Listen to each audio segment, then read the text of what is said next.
أستغفر الله رب البرايا، أستغفر الله من الخطايا.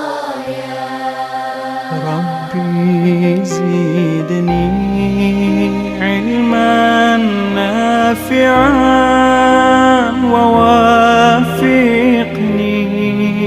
عملا مقبولا